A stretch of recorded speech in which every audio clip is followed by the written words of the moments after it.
Notorious RBG. How does one so tiny in stature get to share a name with such a prolific and infamous rapper? Well, by being one of the most influential figures of the 20th century. That's how. Ruth Bader Ginsburg completely changed the trajectory for the future of women in the United States. That's why today we were remembering the amazing life she led. This episode's to you, RBG. I'm your host, Rachel Payton, and you're listening to the Chronicles of Time. Let's dive into the episode over Ruth Bader Ginsburg.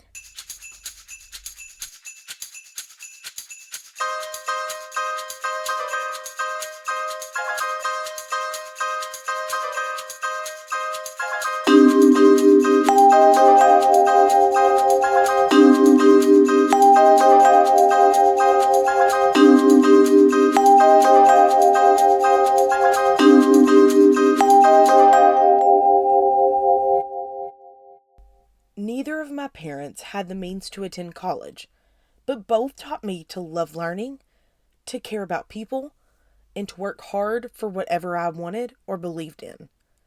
These principles were instilled early on to a little RBG. Born Joan Ruth Bader on March 15th, 1933, in Brooklyn, New York, she was the youngest child of Celia and Nathan Bader. Her older sister, Marilyn, would pass away at the age of 6 from meningitis. Ruth was only 14 months old at the time of her passing. As a baby, Ruth kicked her feet so much she was given the nickname Kiki, a nickname that many of her lifelong friends would call her. When she began school, there were multiple kids named Joan, so she decided to go by her middle name, Ruth. As a child, she loved jumping rope and playing jacks in the street.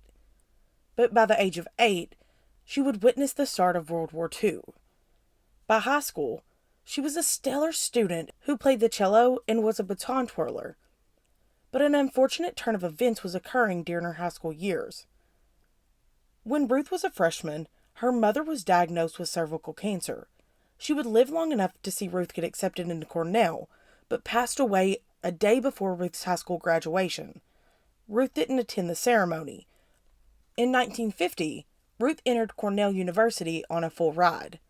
The same year, she would meet Marty, her life partner. The two were to go on a blind date. Although Marty later admitted it was only blind on Ruth's end. He had snuck a glimpse beforehand. Ruth must have liked what she saw, too, because the pair hit it off quite well. She went on to say of Marty, "He was the only guy I ever dated who cared whether I had a brain." The pair were engaged in 1953, and in 1954, just 9 days after Ruth graduated from Cornell, she and Marty got married at his parents' house on Long Island.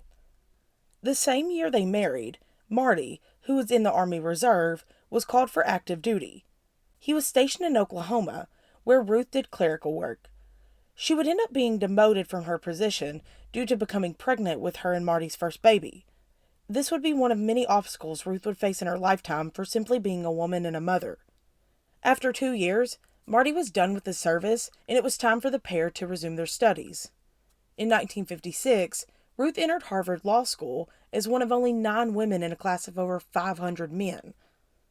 Marty was also attending Harvard at the time, but he was 1 year ahead of Ruth. Once again, Ruth would face discrimination while at a dinner party at the dean of Harvard's house. During the party, the dean would ask the female students, "Why are you at Harvard Law School taking a place that could have gone to a man?" What an appalling question to ask, but at the time, it was sadly the norms. And it would seem as if cancer was at every corner of Ruth's life. In 1957, Marty was diagnosed with cancer. He was still in law school, and Ruth intended for him to remain there. To ensure his studies didn't fall through the cracks, Ruth would get Marty's notes from his classmates, do her own schoolwork, and raise Jane all at the same time. She was truly a Wonder Woman. She even became the first woman to be on the Harvard Law Review, a tremendous milestone for women.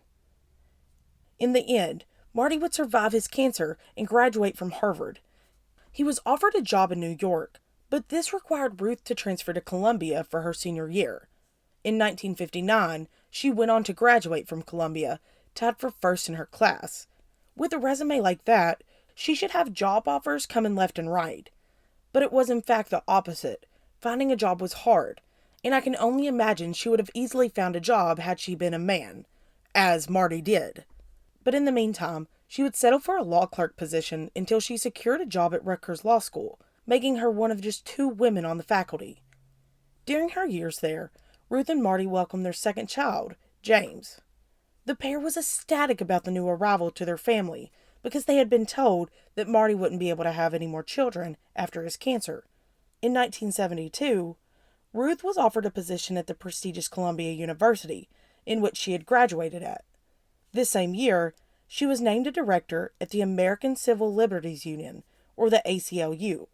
She was specifically working on the Women's Rights Project.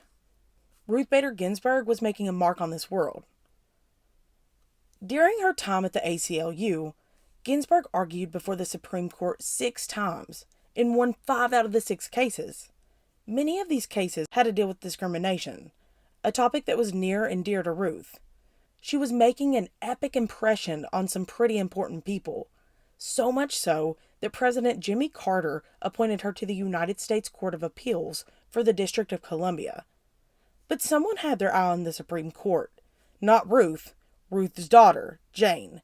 In fact, when she was 17, she wrote in her yearbook under Ambition that she hopes to see her mother nominated to the Supreme Court.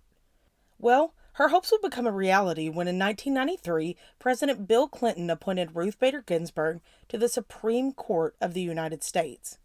She was confirmed by a 96-3 vote, and I personally fear that the day and age where we have such a united politics from both parties is gone. For example, Brett Kavanaugh was confirmed on a 50-48 vote, and Amy Coney Barrett on a 52-48 vote. But both of these people were quite controversial in Washington, so maybe future justices will have a different outcome. Ruth became the second female to serve on the Supreme Court, but the first Jewish woman to do so. During her time on the highest court, she helped make critical strides towards equality for all. She would also, shockingly, become extremely close friends with one of the most conservative justices, Justice Scalia. The pair went on trips together and bonded over things other than politics, like opera. Ruth would accumulate over 40 collars to wear with her robe, many given to her as gifts. She would even wear a certain one when giving a dissenting argument, which she came to do quite often. By 2010, she had suffered through 2 bouts of cancer. Her husband Marty would go on to pass away of the disease that same year. Ruth would return to work the following day. She wouldn't miss a day of work until 2018, when she was battling yet another bout of cancer, this time pancreatic. She was determined to stay in shape though, and she worked out twice a week well into her 80s. Saturday Night Live had Kate McKinnon do skits of RBG, and yes, Justice Ginsburg has seen them. Although she finds them quite hilarious, they are absolutely nothing like the serious Ruth. And when asked about her connection to Notorious B.I.G., she says, "We have a lot in common. We were both born and bred in Brooklyn, New York." Ginsburg would go on to pass away on September 18, 2020, at the age of 87. Once she passed away and President Donald Trump had the opportunity to name a new justice, people began to hold their breath. It also made people question if Justice Ginsburg should have retired during Obama's term so that he could have named a new justice instead of Trump. But how was she supposed to know that Donald Trump was really going to win in 2016? During her 27 years as a Supreme Court justice, she proved daily why she was the notorious RBG. Her lifelong commitment to women and equality will never be forgotten. A forever icon you are, Ruth Bader Ginsburg.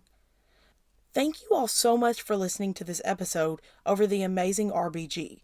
If you like this episode, please leave me a rating and review. If you want a mug or a t-shirt, email me or message me and we'll get you hooked up with one. For any history questions or episode suggestions, email me at thechroniclesoftimepodcast@gmail.com.